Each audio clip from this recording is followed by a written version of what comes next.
Thank you, Father Conrado, and it's so nice to meet all of you and to just have learned a little bit about where you're from just in the last few minutes. That's really important to me because we're here to talk about spaces and these sacred spaces that we are part of, are responsible for, are stewards of, and we spend a lot of time in. And so I think it's important that we really understand. It sounds like we have people from all over the five boroughs and beyond, and in the diocese, and so that's really exciting. I think we can have a really interesting conversation. As was mentioned, feel free to jump in and ask questions through chat. But I want this to be conversational. I'm here as much to prompt a conversation as to share some things that I've been thinking about and working on. So please just feel free to jump in and unmute if you have a question. Though, of course, as we all know, please mute when you're not jumping in to ask a question so we don't hear what you're having for dinner. But unless it's really tasty. But let me just share my screen. Can you all see this? Yes. Yep. So let me introduce myself. I'm Ian Storrar. I'm the founder and CEO of this space, and I'll talk more about that towards the end. But just briefly, this space is a technology startup that I founded a couple of years ago, and you're going to find out why indirectly in the course of this conversation. And this space is focused on connecting people and spaces to build community.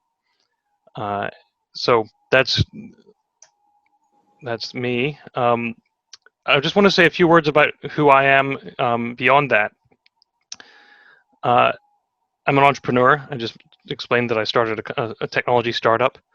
I'm an Episcopalian, which is in part why I'm here. I was invited by Father Conrado. I'm also a vestry member of my church, St. John's Episcopal Church in Oakland, California, which is where I'm based. I actually used to be a vestry member at St. Mark's in the Bowery many years ago when I lived in Manhattan and was part of the diocese there, and was even received in 2011 by the bishop into the Episcopalian Church. I am actually a preacher's kid. I grew up in the Church of Scotland, and I was received in 2011 because I was Presbyterian growing up. Some might say I still am in a way. And I'm an activist. I've spent part of my life in politics, all of my life in sort of civil society and activism and organizing. Today I work in the tech sector and have started this space, which is how we come together today. But one of the reasons that I've been invited to speak is that I'm passionate about the future of the church and its place in society and the wider community, which is what I want to talk about today. I want to talk about just very briefly some things that I'm not. I'm not an academic, I'm not a theologian, I'm not a real estate broker, I'm not a lawyer, an accountant, and I would argue I'm not even an expert in what we're about to talk about and what we're going to have a discussion about. This is informed by my experience growing up in the church, being a vestry member, being active in various aspects of these topics, and it's based on the experience of working on the challenges I see, in particular over the last couple of years with this space. But I think that we're at an inflection point at the early stages of this conversation, and so to me this is exciting because we're getting to discuss this together and really figure out what does the future look like. So I'm not here with a binder full of data and things that I want to educate you on. I have a point of view, and I've certainly been reading on the topic, and I'll share some of that, but that's important to know. These are the churches that I've grown up in and have been a part of. The churches in Scotland, in where do we have? We have New Mexico, we have Washington, D.C., New York, Palo Alto, and Oakland in California. And so I share this just because I think, like many of us, we've all grown up in different churches. We've been part of different churches in different spaces that have different characteristics. Some are newer, some are older, but this informs my experience, and I'm sure for many of us, some may have grown up in the same church and only been to one church. And of course, we've all visited different churches, but this just gives you a sense of the patchwork of experience that I'm bringing to this conversation. There are a number of questions that I think we could ask tonight and we can have a conversation about. There are lots more beneath these and in addition to these. I'd like to talk about what the future of the church space is and other community spaces. How do we sustain and steward what we've inherited? And we'll talk a little bit more about, what the that inheritance looks like. I think a big question that I'm just starting to scratch the surface on is, what does church finance look like in the 21st century? How do we organize and manage church facilities? I think in many ways the way we do it today is similar to the way we've done it for a couple of hundred years or more, and perhaps that needs to evolve as well. A big question, I know we won't be able to find a solution or an answer to this tonight, but what is the core mission of the church in using its space? There are so many different opinions on that and views, and a lot of it is very tied with our identities as Christians and as leaders in the church. What is the core competency of the average vestry, priest, staff in a church? I think that's an important question that we're grappling with, and I have some thoughts on that, and maybe you have some others. And then what should we be doing differently in 2020 and beyond versus what we did in 1950 or in our lifetimes? For most of us, the second half of the 20th century and the first part of the 21st century is our experience, and the world looked a certain way, but I think we all can see that it's changing rapidly. And I don't think that we have time to cover all this, but I'd like to start the conversation. So let's dive in. And again, if you have any questions, please jump in. Because I'm presenting and it's hard for me to see the chat window, so Father Conrado, if you could just monitor chat and jump in if needed, that would be great. So I want to start with a conversation about how valuable your church is. Importantly, I don't mean how much is it worth in terms of the value on your books or potentially on your books. I mean, what is the value to your community? And this question came up because I came across this report, which some of you may have seen from a little while ago about sacred places. It's by an organization called Partners for Sacred Places. They did a research study of 90 congregations in Philadelphia, Chicago, and Fort Worth in partnership with an academic from the University of Pennsylvania. And so they looked at the economic halo effect of churches and congregations in those three major cities in the U.S. And it was particularly interesting to me because they came up with a figure of $1.7 million of the economic halo value per congregation in those cities to the wider community. And the point here is that these spaces are valuable. They're not valuable because of the land or the buildings and the cost to construct them, but because they have impact on our communities.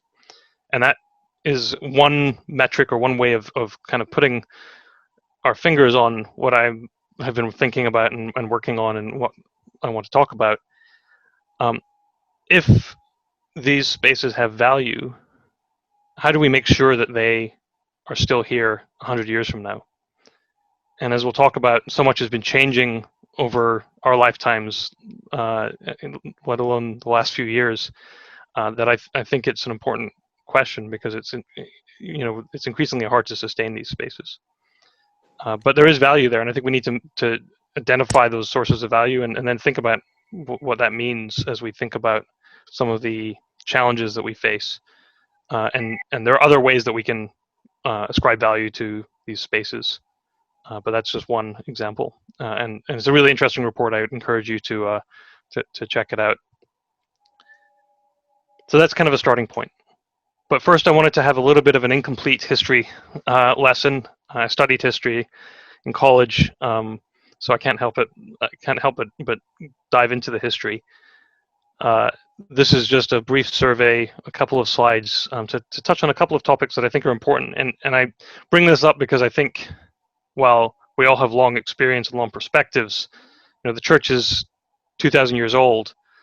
I also think it's important to recognize that while things have been a certain way and are a certain way today because of history, they haven't always been the same. And as you will no doubt be aware, the church has evolved and changed so many times over the millennia that I think it's particularly important for us to think about this right now as we go through so much change in the world around us and think about how we move forward. So I want to start with pledging, and it's pledge season, I suspect, for all of you, and it certainly is in my church. A little while ago, maybe earlier this year, I asked myself the question, well, how long has pledging been going on? How long has this been the way that we finance churches? Has it always looked this way? And interestingly, I was able to find some information on this. And pledging as we know it today is really 100 to 150 years old. And I think it's important to understand that, so that we kind of have the context of why church finances might have to evolve. And I don't mean that pledging should go away, and definitely not saying that that model of stewardship is wrong, but it's important to understand that the way that we funded churches has a certain place in history, and that what we may need to do in the future may not look like what we've done literally for just 100 to 150 years.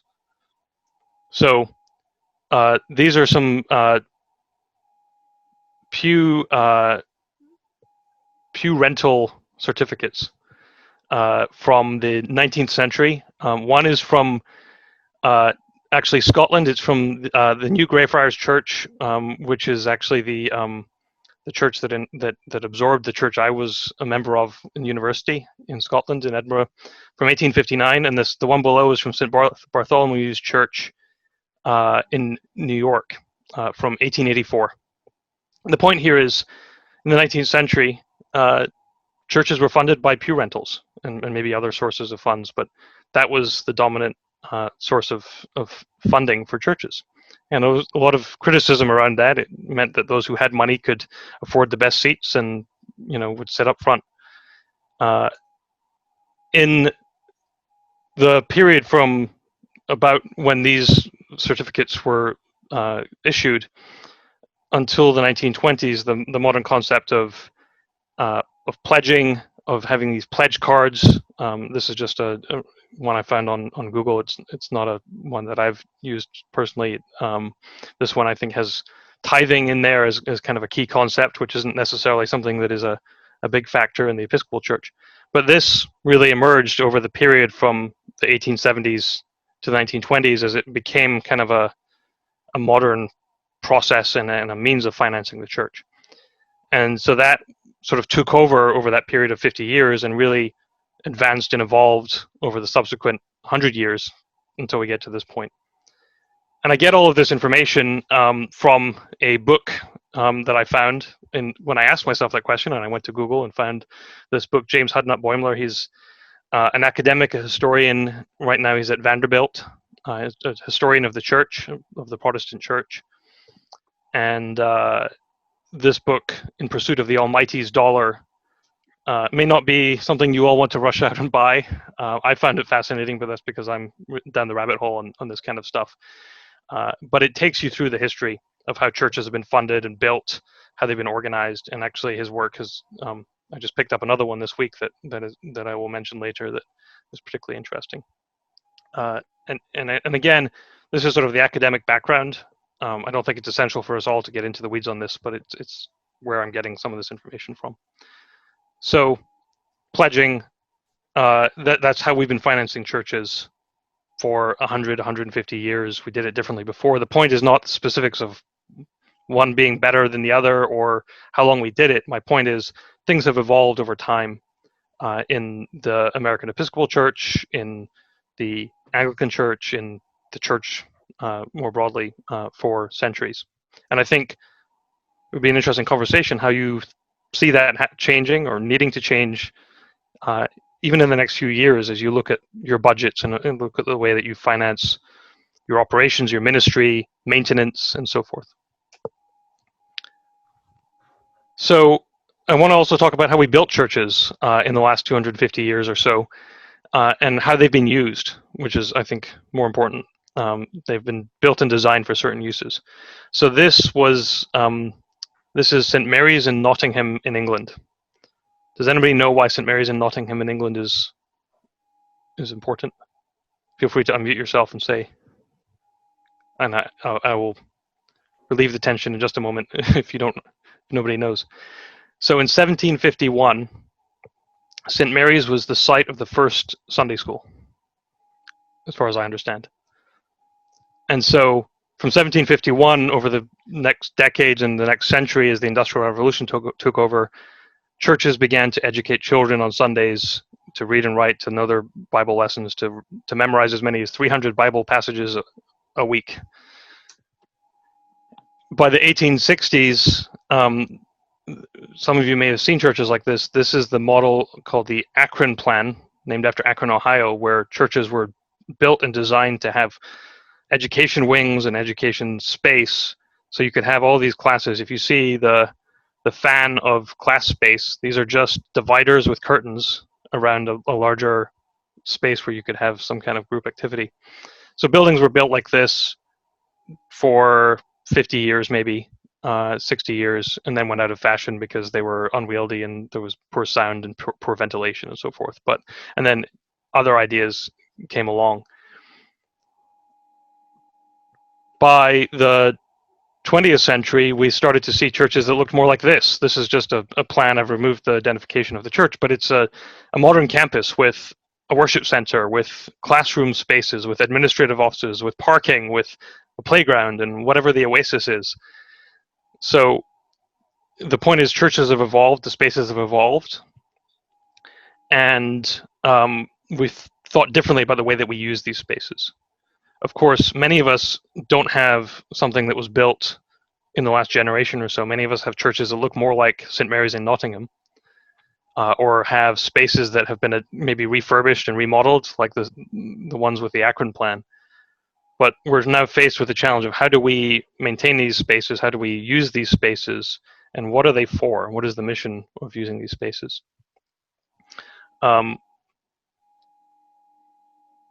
This is the Plymouth Congregational Church in Brooklyn. I just wanted to make a sort of side note on how we think of worship and what the needs of the congregation are. So this is again from Boimler's work, talking about how churches were built by the 19th and early 20th century to have more of an amphitheater style and to allow people to have lectures. So instead of being on Zoom in the 19th century, people came on a Friday night to listen to somebody lecture and be in this sort of amphitheater-like space. I thought this might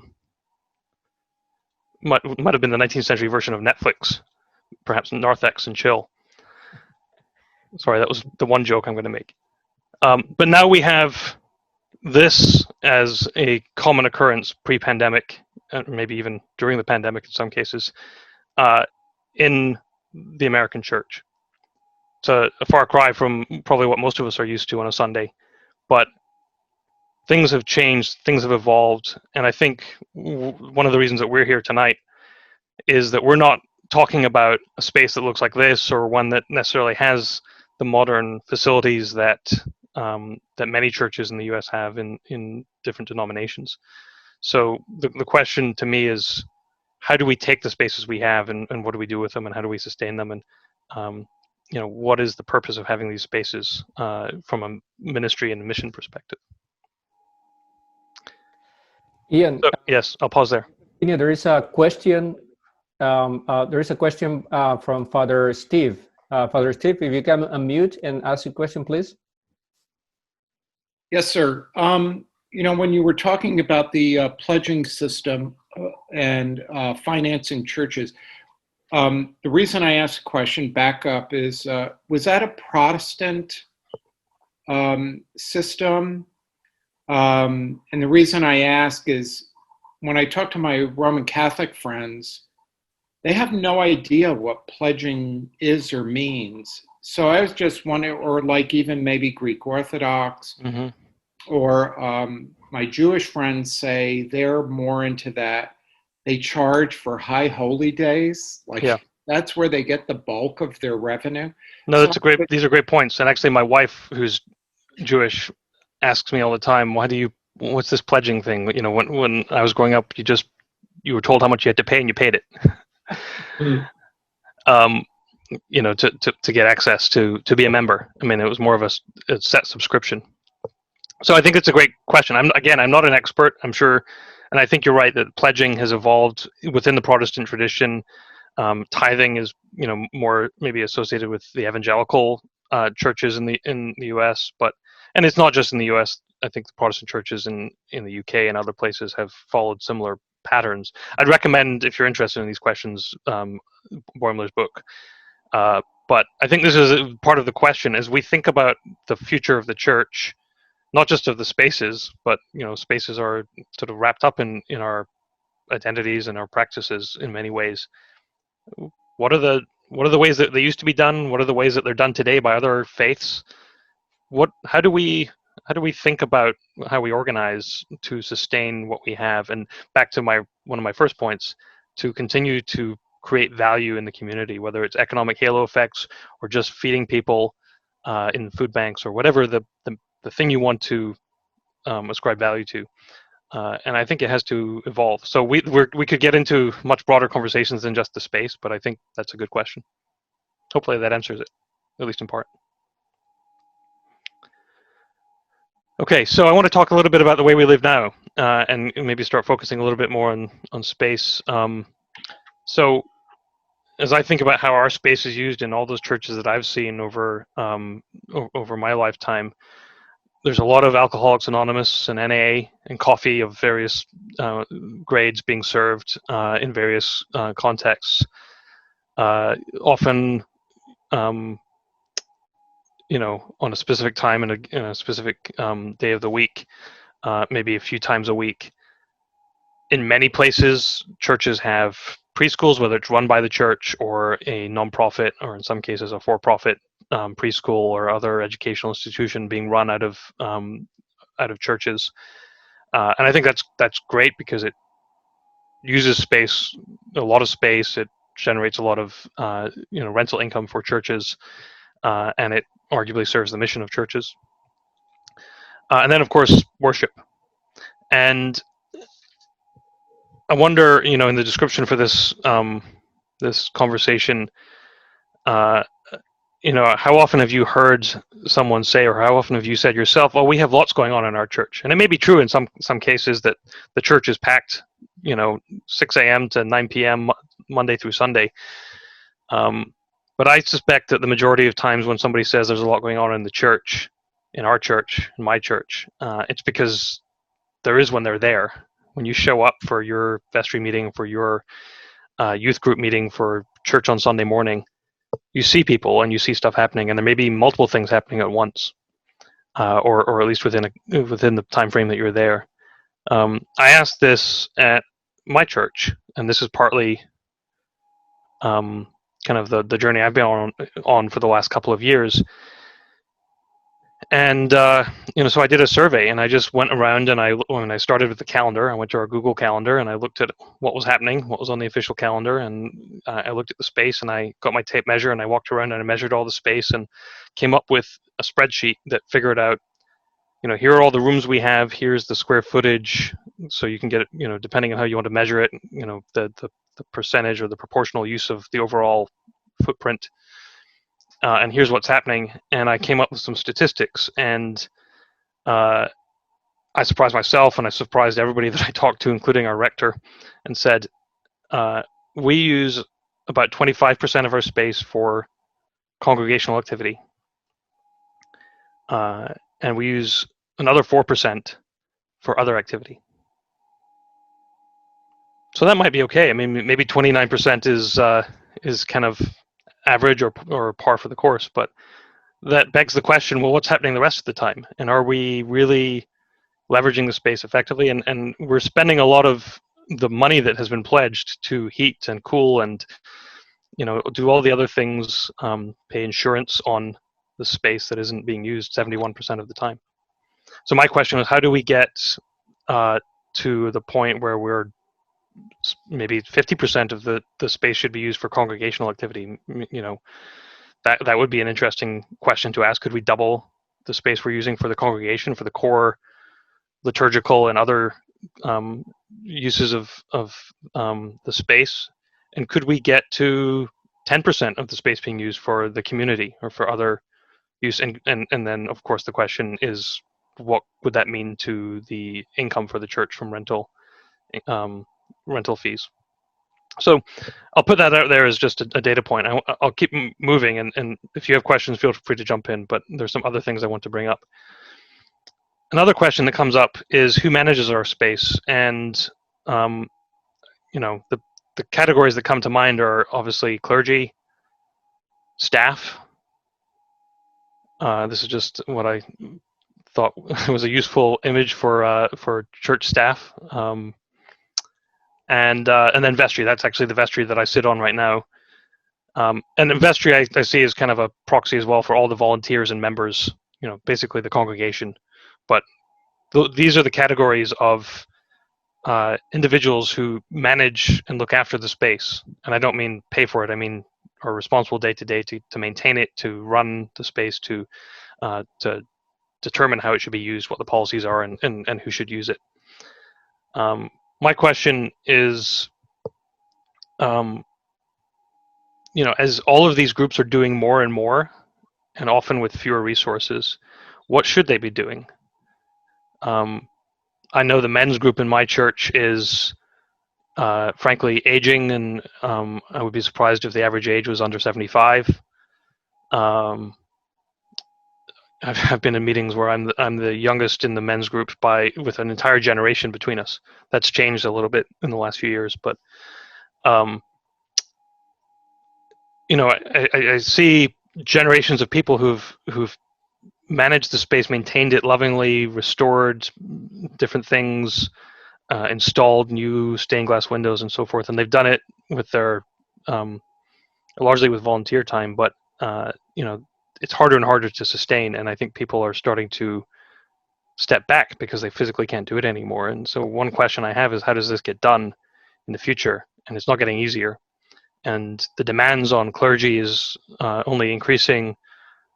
Staff have more and more to do. The running of a church, the overhead, the issues of dealing with insurance and compliance with various regulations for looking after children and so forth is getting harder. And so I think there's a big question about how do we manage this, and how do we make it sustainable so that it's not just one more thing that we say, oh, Steve, the church administrator, is going to take that on.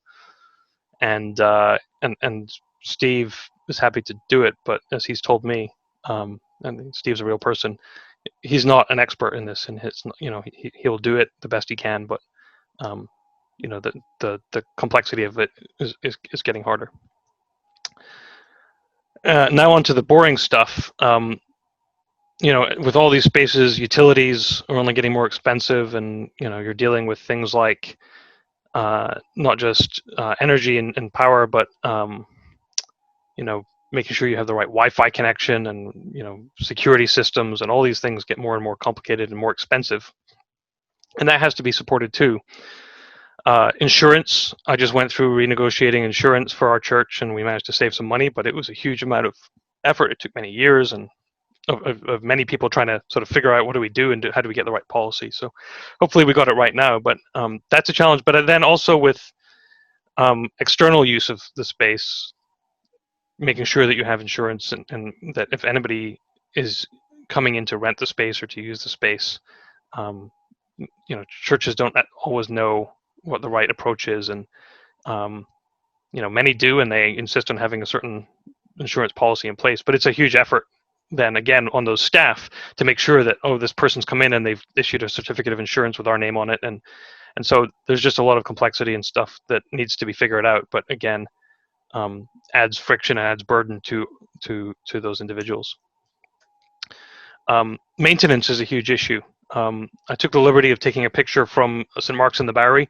I'm pretty sure I painted that window in or we did the plaster in 2011 in that church. If it wasn't that window, it was another one next to it. But it's an ongoing issue, and so it's harder and harder, especially for older churches in urban areas, to maintain these spaces. And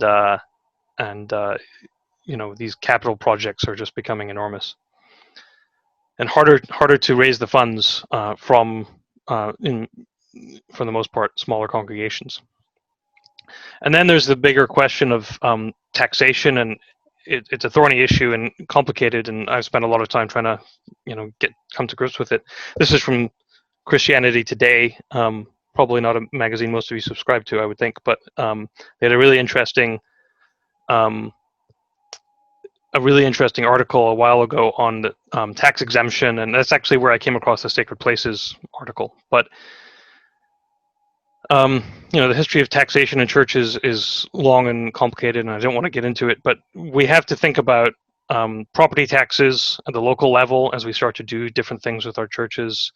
There's also the tax exemption issues and unrelated business income tax issues, and so this all gets very complicated for vestry members, for clergy, and I think even at the diocesan level, a lot of times it's not something that is fully well understood, and so it puts a lot of barriers into our ability to deal with things and to think outside the box or to take on new approaches, because it's so fraught with danger and risk, and the last thing anybody wants is for tax bills to start raining down on the church. So these are all the things that we have to think about, and I've been working on. But I think we need to find ways to address some things like taxes so that it's not such a scary subject for churches to understand and to deal with as they make important decisions about how they use space, about capital improvements to enable new things like rental for events and weddings or what have you. And then at the same time, as we all know, churches largely are in decline, especially in the mainline denominations. And so this article from The Atlantic from 2018 may have caught some of your attention, and it talks about how between 6,000 and 10,000 churches in the U.S. close every year. 6,000 and 10,000 churches in this country close every year out of 350,000. So the good news is many thousands open every year, but they're not Episcopal churches. They're not, United Methodist churches. They tend to be emerging denominations, and that might be fine if you take a global perspective on it from a church perspective. But we have this challenge, this epidemic, and now we're in the middle of a pandemic, and I would imagine that this is only going to accelerate. So this is the context, or one of the contexts, that's driving my thinking, and I think this conversation. And at the same time, this is a Gallup data that I found just looking for some data on general trends in the church.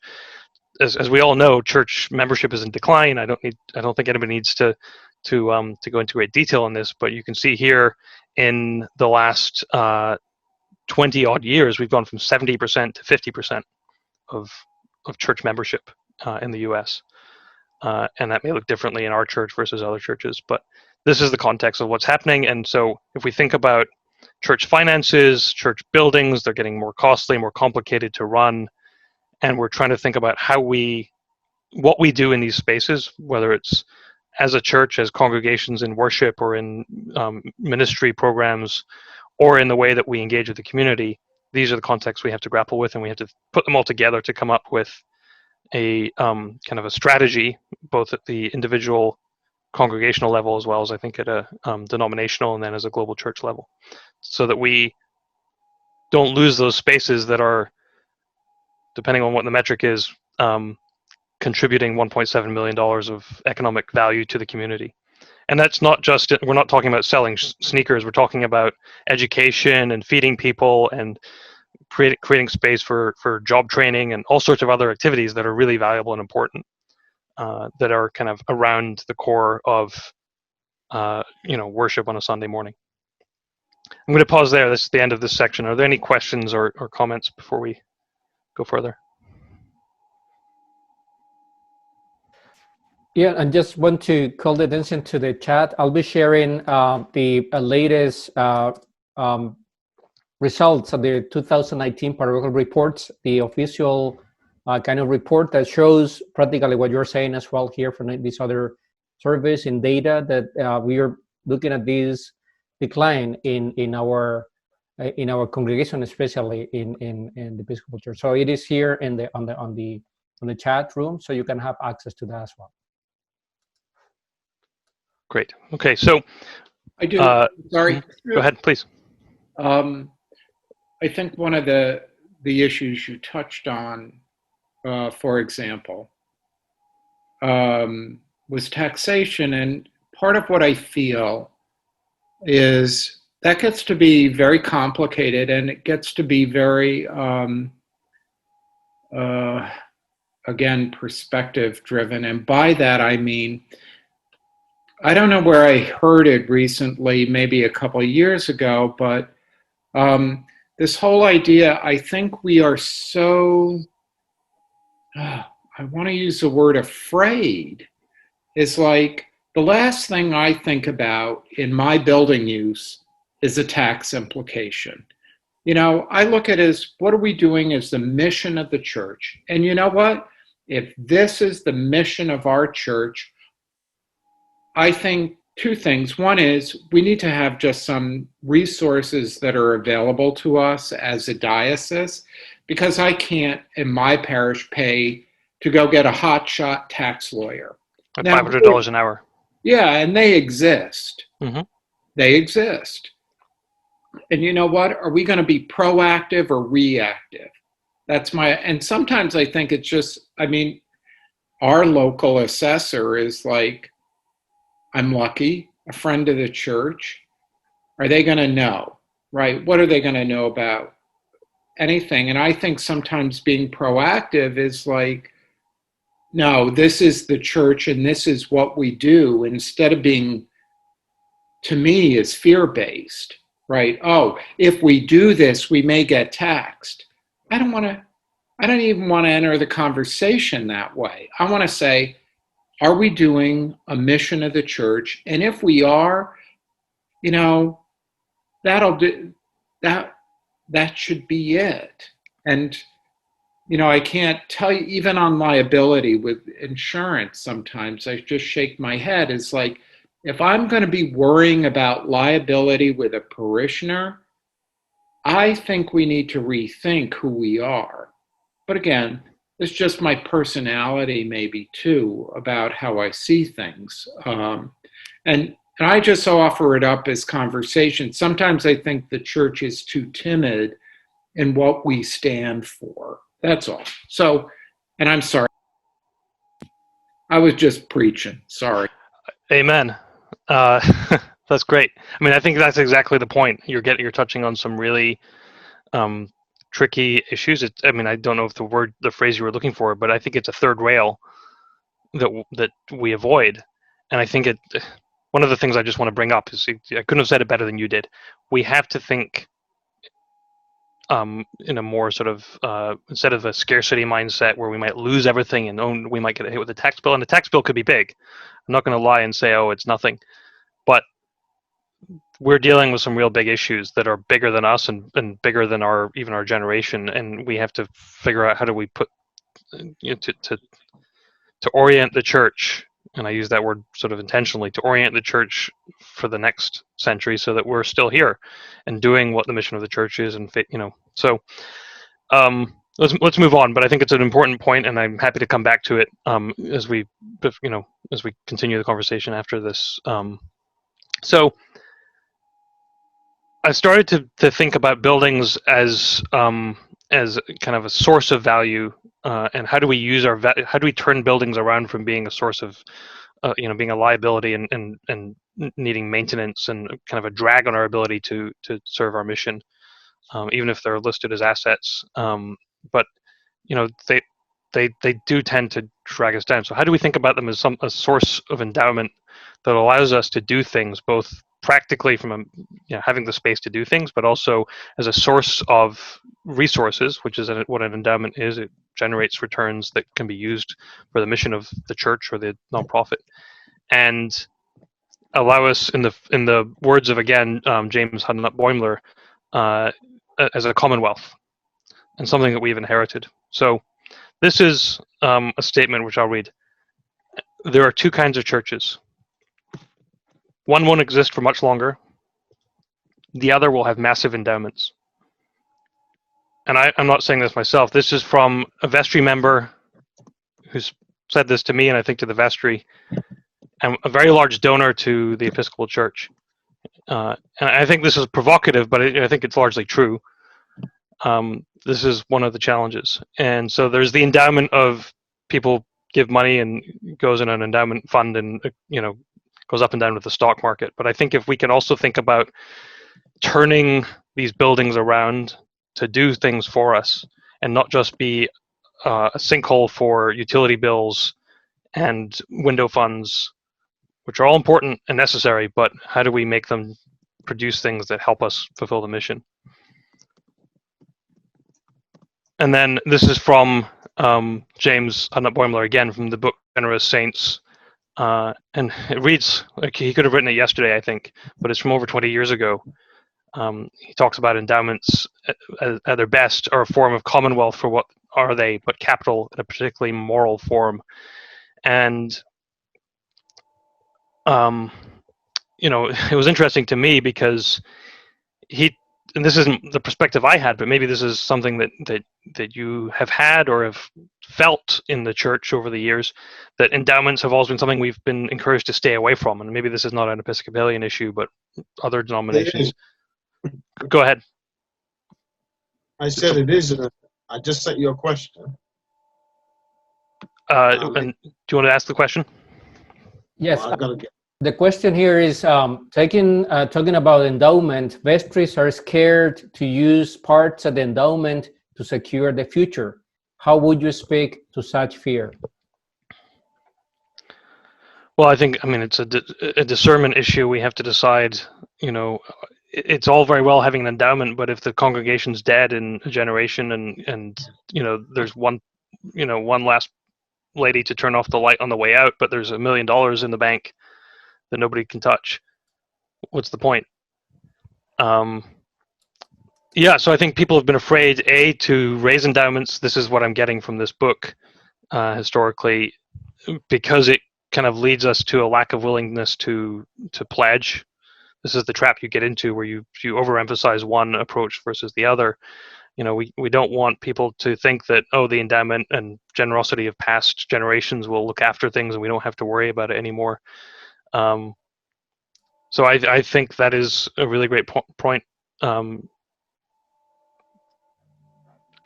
I'm not an expert on endowments or on how we should think about managing them or spending them. It's always, I think, specific. I know, Eric, you've had your hand up. Do you want to jump in? Mm-hmm.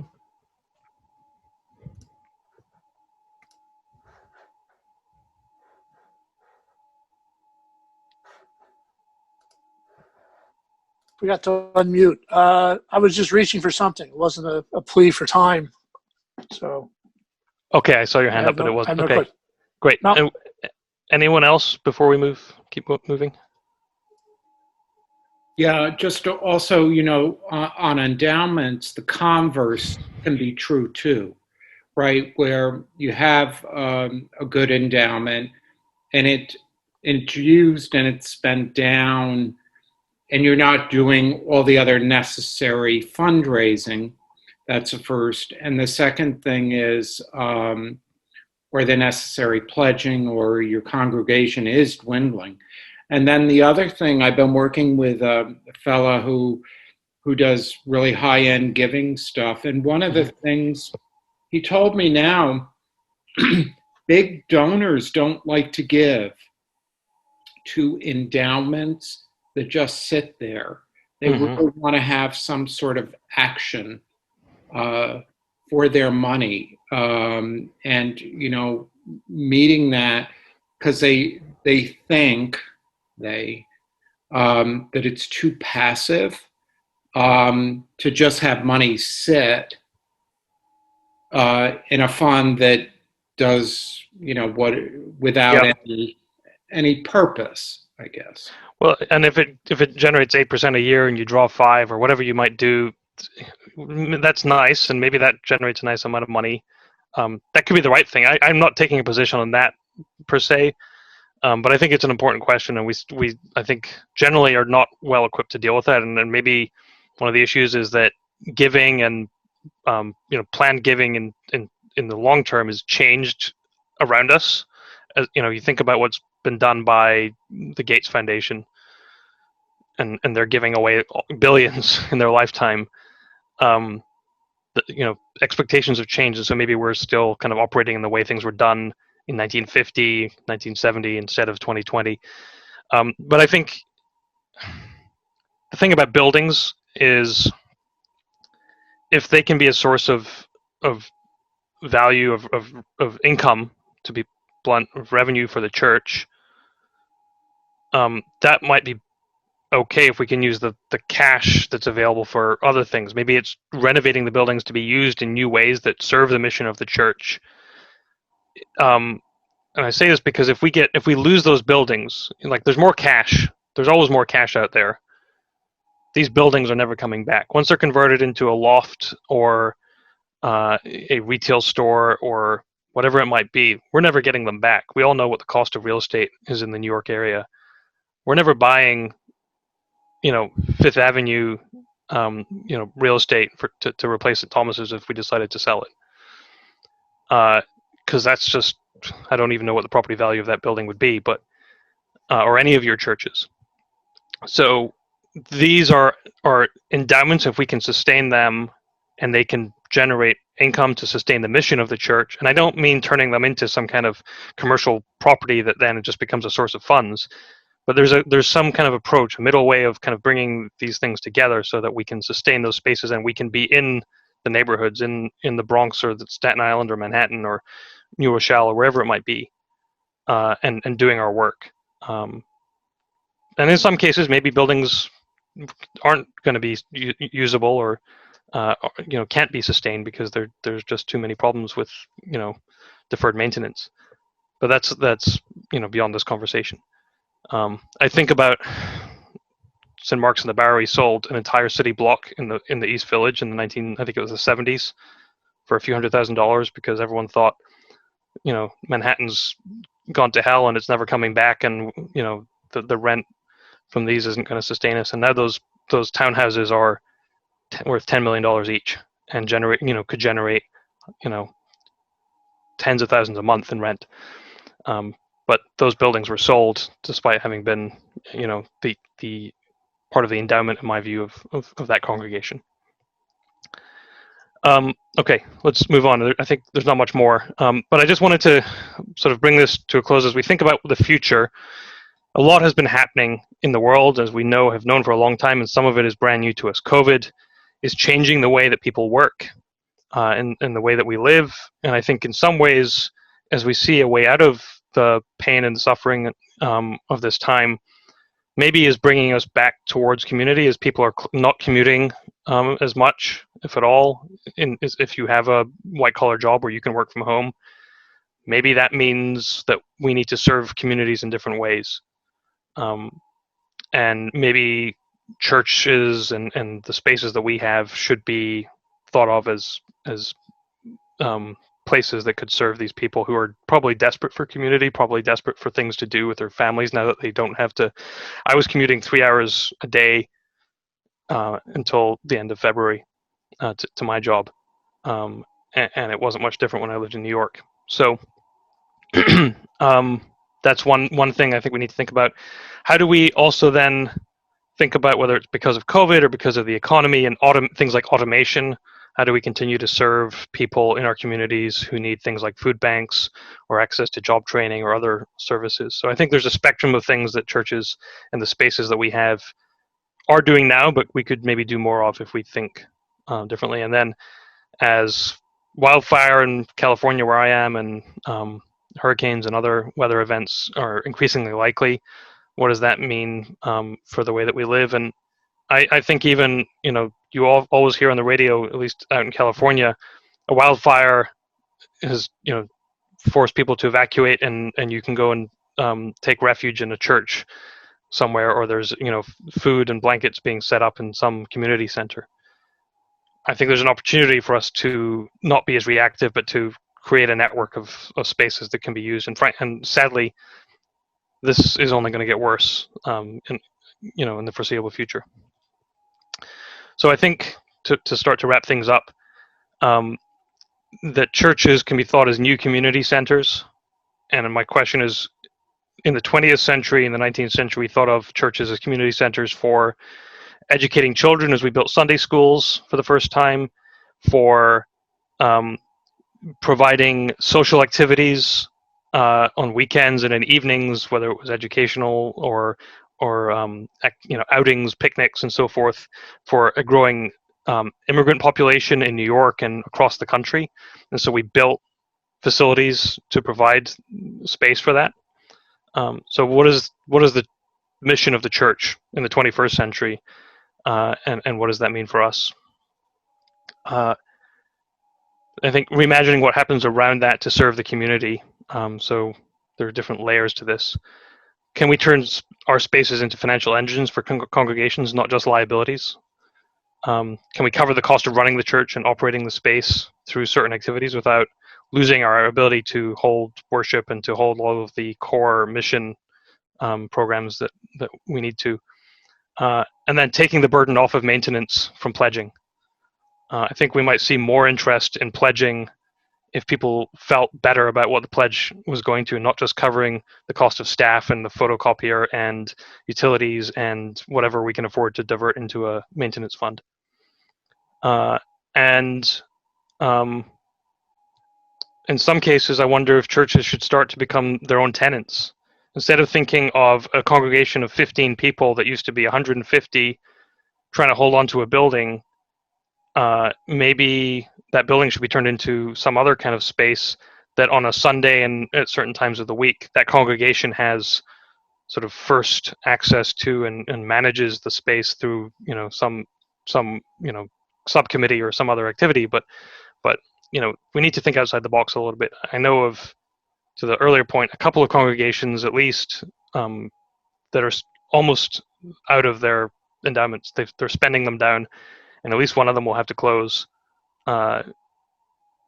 because there's going to be no money left, and their budget is twice as big as their pledge budget.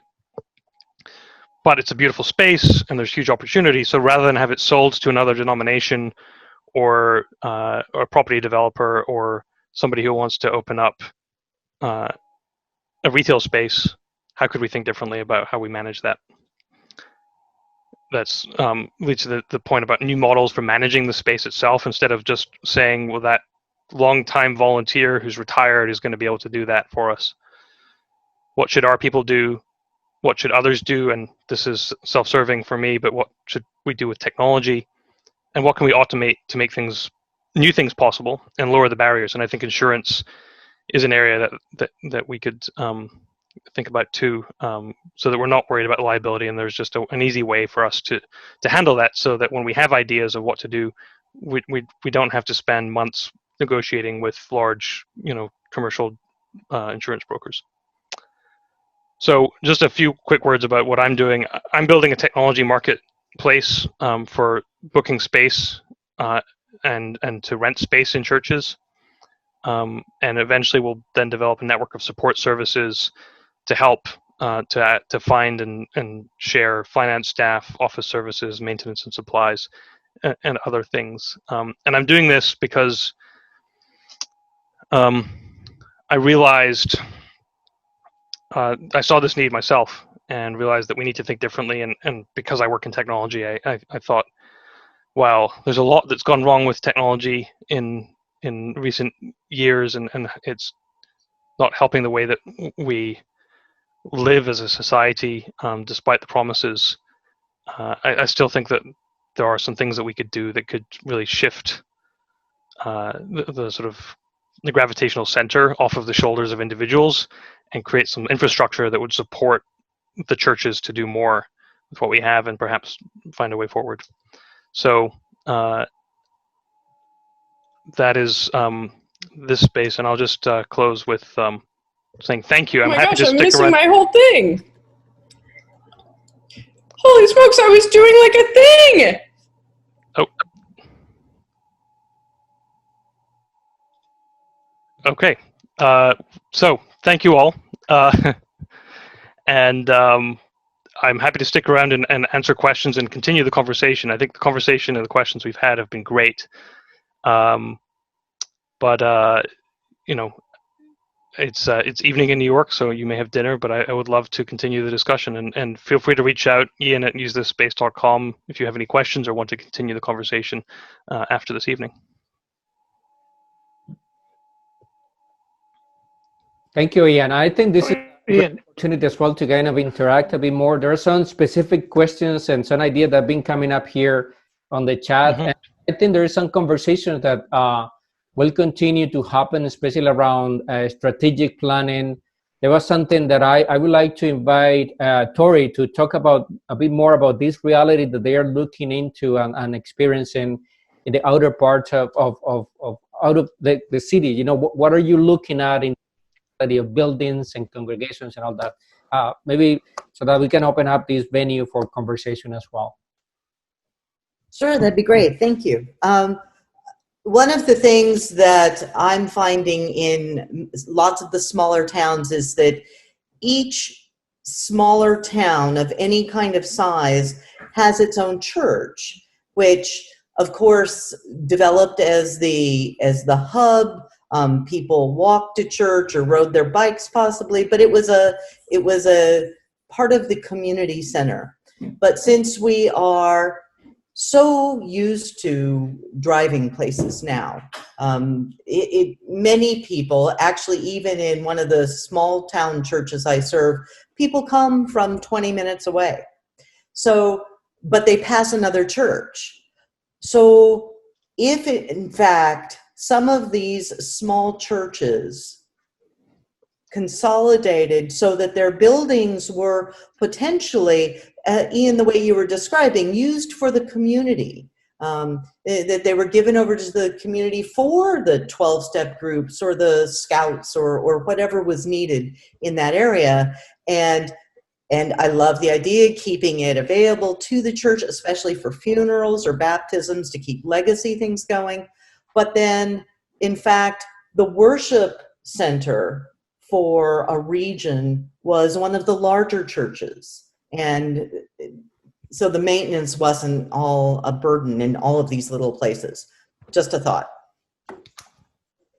I think that's a great point. It's one of those questions we have to ask ourselves increasingly. But I think about the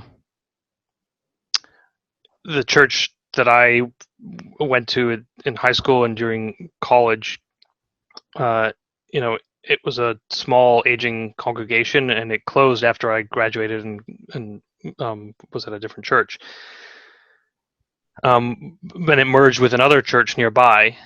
But that space was retained, and I think that's the key thing. It wasn't just sold off. It was an inner city on the edge of a housing project, very on the edge of also the university district in Edinburgh, where I grew up. And so now it's used, and it was used then for various things, the Edinburgh Festival every summer, so it was a venue, which was a good source of income, but only for a couple of months a year. And now it's been turned into a community center and there's a capital campaign underway to renovate it and make it more fit for purpose. But yeah, I think we have to be open to these ideas, and some of them are, just involve a capital campaign and some reorganization. But I also think we should be open to new ideas, which is where I'm sort of coming from, and what do we need instead? Because the challenge is, in situations like that, you just have the existing staff and volunteers, clergy, who are asked to then become conference center managers or coordinating multi-campus organizations, and that might be okay if you have the capacity to do it and you can hire some people to do that. But maybe there are ways that we can enable that kind of thinking that lower the cost, lower the barrier to manage that effectively, and allow the people that we have, staff and volunteers, to do more with less or more with the same. I think it's a really good anecdote. I think we all want to be able to open up our buildings for the community. However, there's so many related costs to doing that. And then community groups that are coming in, they don't have the means to help offset some of those costs. And you need added people to manage it, or, so you need more staff. So it's what do? Do you find a benefactor if you have a really, really great plan, and hope that it's a project that someone will want to fund? you have to. It's like putting the cart before the horse. It's really hard right now, and we really can't be using our buildings that actively right now either. It's true, and that's a challenge. I think a lot of it is that you have to have buy-in. It's such a universal change in some ways for some people, and it's sort of an institutional change that has to happen. And I think until you get that whole buy-in for that kind of a change in concept, it's just always those little ideas or big ideas that aren't big enough because it's just not enough buy-in. That's my thought. Yeah, I mean, I think there's all sorts of aspects of that or nuances to the buy-in issue, and everyone has legitimate perspectives. It's not about one side being right or wrong, but some people say, I don't want anything except for our church services to happen in our sanctuary.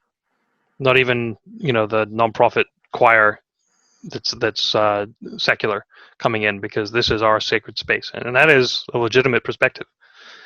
The tension comes when you don't have the pledge income to even pay the priest, to pay the staff, to keep the lights on, to maintain the building, and that's kind of an extreme scenario, but these are the tensions we have, and so getting buy-in. But I think it's about helping people see the future, and if you want the space to exist and not, at some point the people who aren't open to that change won't have a choice, because the diocese will have to sell the building, or or something will happen.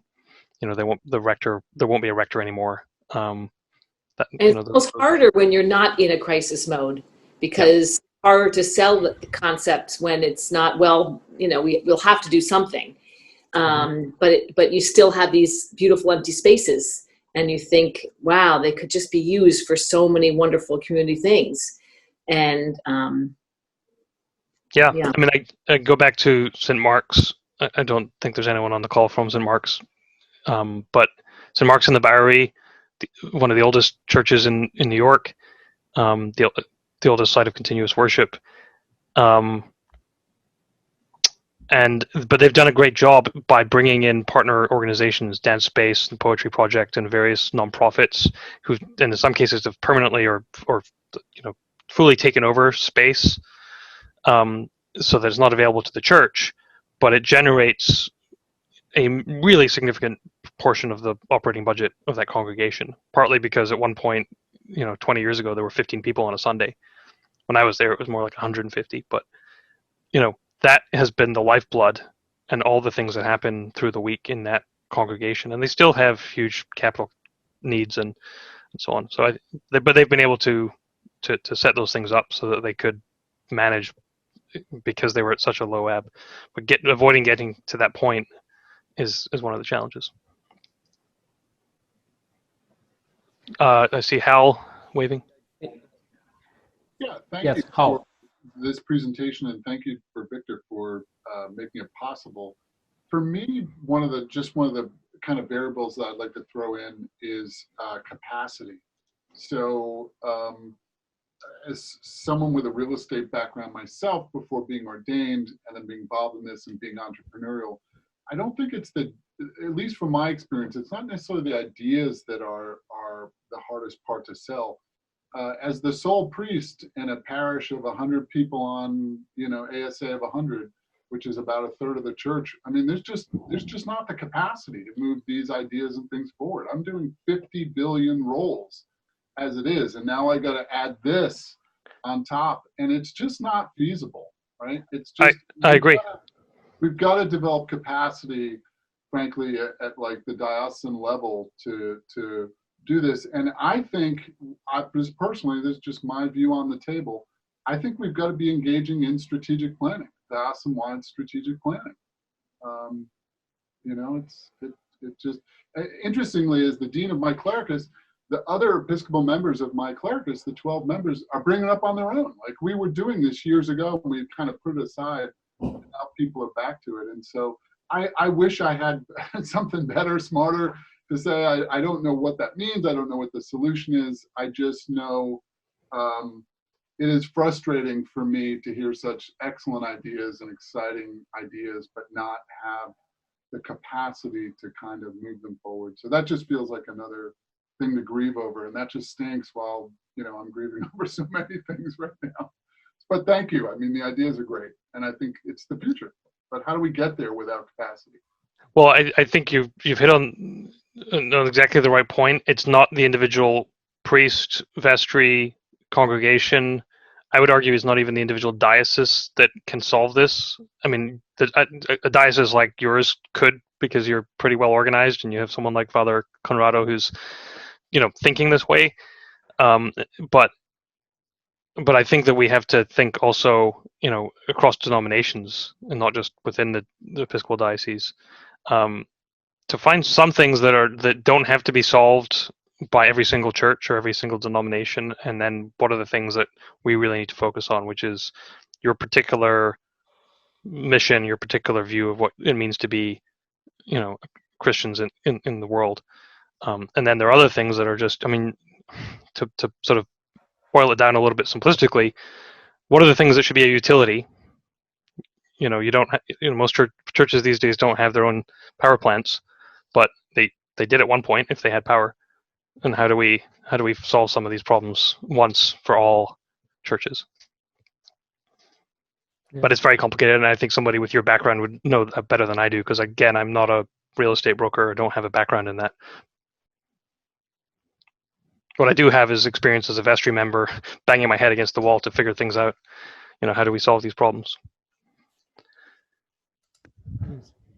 Yes, and I think there is something that I think we have been having these conversations, and I hear what Hall is saying about the need to have this in kind of thinking more in a strategic way, and I think we're moving in that direction. This conversation is started to do that, to see what is the need outside there and see how we can implement something more as a diocese to respond to those needs as well. There's something that we're moving on, and is you're going to hear more and more from the Office of Vitality and from Mission about the need to collaborate and to adapt. You know, something that we're going to be moving more and more in that direction is how we can bring parishes, places together so that we don't recreate the wheel. You know, like we don't reinvent the wheel in our places, but we just think in that way. And Ian is bringing us, and I think the conversation that Ian is inviting us is to think as well that there are channels that we can utilize to do some of this work as well. There are some ways that we can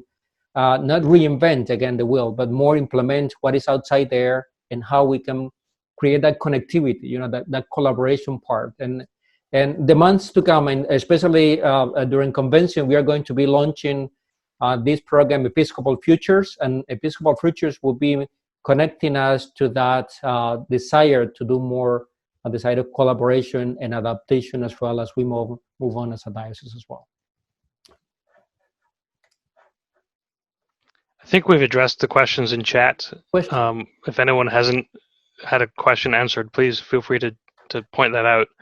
And I know that some folks joined in and maybe didn't hear everything, but I know we have the recording, and I'm also happy to connect individually with anybody who's interested in discussing further, even if it's just for the sake of having a conversation, because I am figuring a lot of things out, and just every conversation, including this one that I have, helps me develop my thinking so I can continue to do the work, which for me is just at the moment something I do on the side. Yes, I see a couple of hands.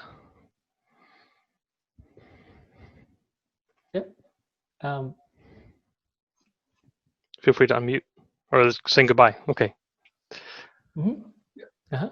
If I may, I just want to offer a success story, Ian, that illustrates the points that you're making. Mm-hmm. Before, we had a daycare that rented our parish hall during the week, and when they had financial problems and consolidated to one place, it left years ago a $17,000 hole in our budget, which is significant with a budget at that time of probably $200,000. So it was a big loss, almost 10%, and it took years for the parish to kind of get back. And right before COVID, we had brought in an excellent commercial realtor that showcased the space, And to other people's points, the parish had gotten to the point where they were willing to change their mindset about the space and the use of the space. So we divided them up, and he took lots of photos, and really we carved it up and put some doors on some open areas so they could be self-contained units. And making a long story short, we just today rented to a small church that's using our guild room and our breezeway, so that interconnects between the sanctuary and our parish hall.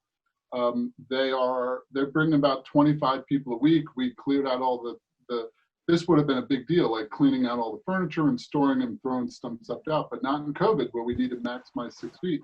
So we just, they're using it for a few hours a week and paying us $900 a month. And that's real money to us. And yeah. So, the COVID environment has opened people's minds to kind of doing things differently. But I do have to say, they're the only person that's really looked at our space. So it's not like we had lots of offers, just thanks be to God this came through. But it is, to your point, it is all possible. It is all out there. And it's been a lot of work, to get to this point. Yeah.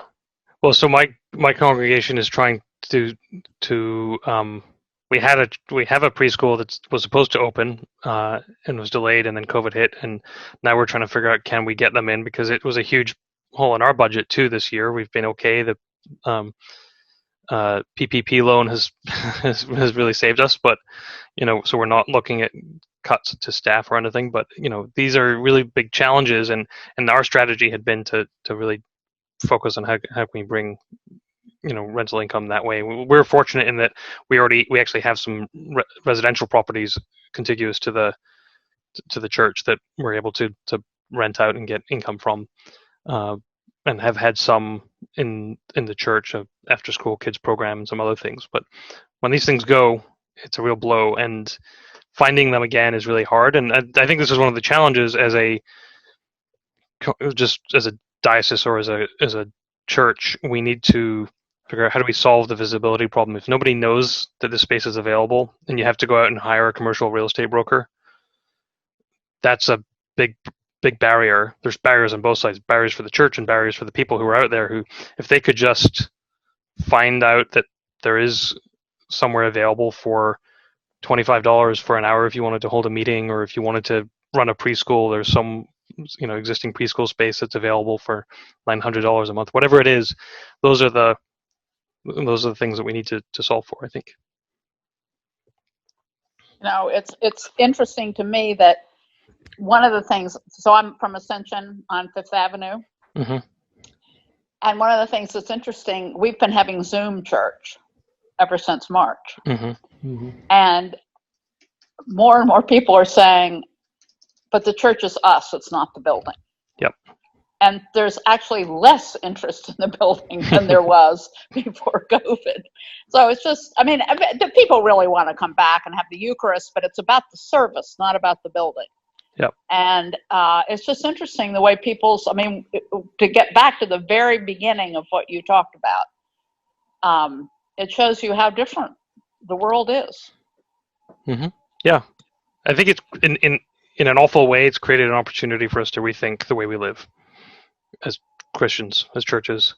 One of the things that I've been thinking about here is that, and I think one of the gaps that I find missing in the church, especially in our denomination, is marketing. And you started to talk about it, that we don't have anyone on staff. It's not at the diocesan level to market the individual churches, and therefore you have space, but to market and get it out there that we have this kind of space. You put up a sign, that's good enough. We use Facebook, that kind of thing, word of mouth. But our marketing strategy, I think, is lacking.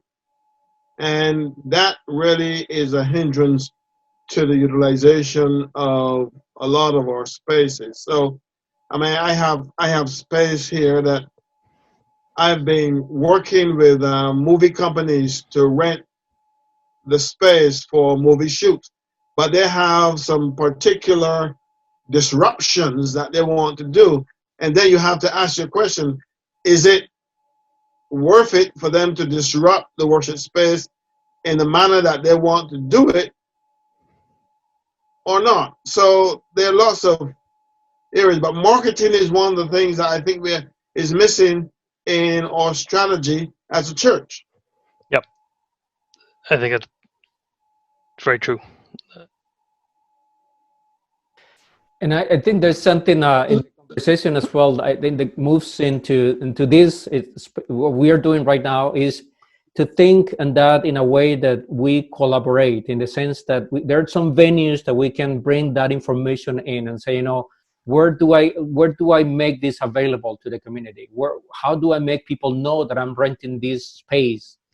And that is where I think we need to think out of the box on that, and not as silos, but more in connection to say, where's the connecting point here? Where do we want to send this information in, and let it be outside there? So I think we're moving in that direction, and that will be a next step that we are going to continue having, especially with Ian in this using this space area that we can go deeper into that, how to do that. Eric. I wanted to address a point a couple of speakers ago. We have moved to a hybrid worship. People are happy to come back into the space, but we also found that by using an online collection device, we actually have people from outside, not just the diocese, but outside of the state, and actually a couple in Italy, watching our service and making contributions into our parish on a regular basis. Something we never thought we'd ever see 6 months ago. And they found us, a few of them found us on Facebook and said, okay, that looks good, and have stayed.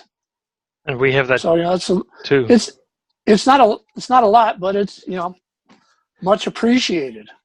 The awful sort of thing about the thing that we benefited from, as awful as the pandemic is that it forced us into the situation. We would never have said we're going to do church online for a year voluntarily and see what happens. But now everybody's on Zoom, no matter almost what age. People can dial in, and so that's changed things. And I think also maybe it's giving us a way to think about how could we reach the people in our community, not just who are across the world, but a block away who never. They walk past the church, but they never think of coming in. Maybe if it's a polling place, they'll walk in, but then they're gone. And what are the ways we can take advantage of this shift in thinking and our practices and our just infrastructure, so that we reach people and make them realize, the church is open, and it's not just about being there on a Sunday morning and worshiping. It's always been there. Okay, everyone. I think we are reaching. Yes, Christina, do you want to? I was just going to say thank you. This has been a great conversation. I'm going to bounce off and start my dinner, but we should just keep having more of these, because they're really beneficial, I think, and sharing ideas like this is just a really good thing. So thank you, Ian and Victor, and thank you all. See you soon, I hope. Okay. No. Just before you take off, what I did was I listed just to go back, so the marketing issues are totally real. So I listed down in the chat where you can see our online marketing, and the cost of hiring even a great licensed real estate person like we used is 1 month's rent, right? So it costs us $900. I mean, it's totally affordable. It's like an airline seat. If we don't rent it for the month, we lost it. So, don't price yourself out because you think this is going to be expensive with $500, tax attorneys. That's not the real estate game. And by the way, right now, commercial real estate is at a super low because there's vacancies all over. But being able to rent a portion of existing space for a portion of time is high, because the schools, the libraries aren't letting groups use that space out of fear of COVID. So there's really an opportunity here. Yep. Okay. Yeah. Good food for thought. Okay. Good night, everybody. Thanks. Thanks all. Thanks for having me. And thank you for having this conversation. And let's move on. I think there will be some other venues that we can continue with this conversation as well. Ian, for your contributions. Thank you.